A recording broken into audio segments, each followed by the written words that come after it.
L-ekonomija ta' Malta qed tikber pass maġġel b'mod li tiffaċilita l-ħolqien tal-impjiegi u jitnaqqas id-dejn. Għalet dan l-Aġenzija ta' Klassifikazzjoni tal-Kreditu Standard & Poor's fl-iktar rapport riċenti li ħarġet dwar Malta. F'dan ir-rapport Standard & Poor's għamlet 3 konklużjonijiet ewlenin dwar l-ekonomija Maltija. L-ewwel li Malta tibqa' fil-kategorija A.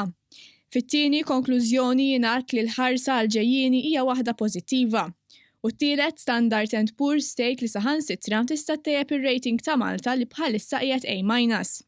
Ir-raġunijiet wara dawn ir-riżultati f'dan ir-rapport huma tkabbir b'saħħtu, surplus li kien irreġistrat għal iktar minn darba, titjib fil-pożizzjoni ġenerali tal-budget tal-Gvern u maniġġjar fiskali.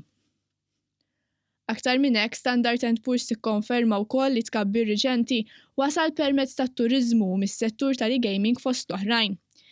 Jinnotaw ukoll li s-settur tal-arti u d-divertiment ra żieda ta' 10% fil-kontribut tiegħu għat-tkabbir ekonomiku Malti, fil-waqt li jagħmlu enfasi wkoll dwar niċeċ ekonomiċi ġodda li għandna f'pajjiżna. Fir-rapport tagħhom Standard & Poor's Global Ratings huma konfidenti li l-aġenda tal-Gvern se tibqa' riformista. Barra minn hekk jagħmlu referenza għal ċertu kritika li kien hemm fuq governanza u l-missjonijiet tal-Parlament Ewropew li ġew Malta suppost jinvestigaw.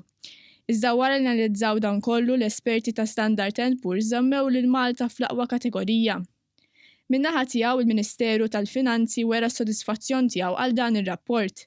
Bil-Ministru Edward Cicluna qal li huwa sodisfatt li Standard & Poor's innutat il-wirja eċċezzjonali tal-Gvern fejn tidħol l-ekonomija, il-maniġġjar fiskali u l-miżuri soċjali li ttieħdu dwar ta' riformi.